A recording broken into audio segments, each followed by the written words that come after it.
बिस्मिल्लाहिर्रहमानिर्रहीम, अस्सलाम वालेकुम, welcome in day with Ujala. I hope आप सब ठीक होंगे, खुश होंगे, खैर खैरियत से होंगे। आज है 30th रोज़ा और चाँद नज़र नहीं आया।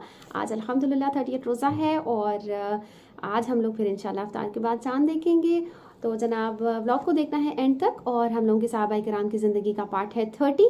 और चैनल को सब्सक्राइब नहीं किया है तो सबसे पहले कर लीजिए और बेल आइकन को ज़रूर प्रेस कीजिए।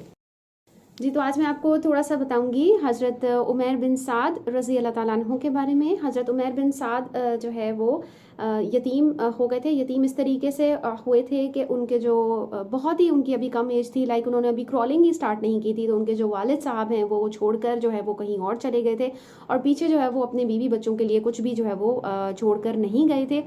और ये है कि और फिर कुछ ही अरसे में जो उनकी वालदा मोहतरमा थी उन्होंने जो है वो किसी और से निकाह कर लिया था। तो इस तरीके से उनको हज़रत उमैर जलास बिन सवीद ने जो है वो गोद ले लिया और उन्होंने जो है वो फिर इनकी परवरिश की थी।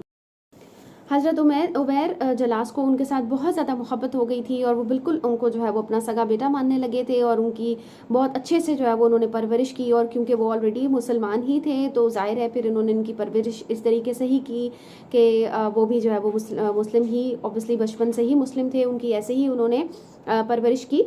और काफ़ी उनको जो है वो उस बच्चे के साथ उनसियत जो है वो हो गई थी। और इसी तरीके से उनकी जो मतलब बेगम थी उनको भी इस बच्चे के साथ काफ़ी उनसियत हो गई थी और वो सगी माँ की तरह ही उनसे प्यार करती थी। हज़रत उमैर बिन साद के बारे में कहा जाता है कि वो भी 10 बरस के भी ना हुए थे कि उन्होंने ऑफिशियली इस्लाम जो है वो कबूल कर लिया था। और उनको इतनी कम उम्र में जो है वो हज़रत मोहम्मद सल्लल्लाहु अलैहि वसल्लम के इमामत में नमाज़ पढ़ने का शर्फ हासिल हुआ था, माशाल्लाह।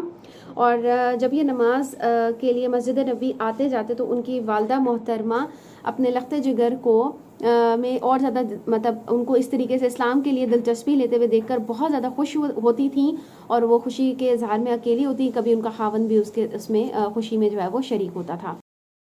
तो ये है कि यतीमी की हालत में भी उनको जो है वो अल्लाह ने एक मतलब एक अच्छे पेरेंट्स जो है वो दे दिए, जो कि उनके सगे पेरेंट्स नहीं थे लेकिन फिर भी एक उनको ऐसे पेरेंट्स मिले जिन्होंने उनकी बहुत अच्छे से परवरिश की। और फिर अल्लाह पाक ने उनको ये सादत दी कि वो बचपन से ही हज़रत मोहम्मद सल्लल्लाहु अलैहि वसल्लम की इमामत में जो है वो नमाज़ पढ़ने लगे। और फिर उनकी जो है वो तरबियत फिर यह है कि एक बहुत ही अच्छे जो है वो लोगों के दरमियान में होने लगी। तो फिर उनकी शख्सियत इस तरीके से निखरती गई।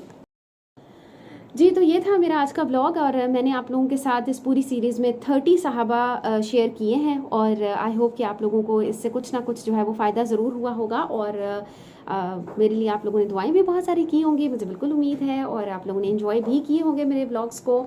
और अपना रखिए बहुत सारा ख्याल। मैं मिलूंगी इंशाल्लाह नेक्स्ट ब्लॉग में। तब तक रखिए अपना ख्याल, चैनल को कीजिए ज़रूर सब्सक्राइब और खुश रहिए, खुश रहने दीजिए। टेक केयर, अल्लाह हाफिज़।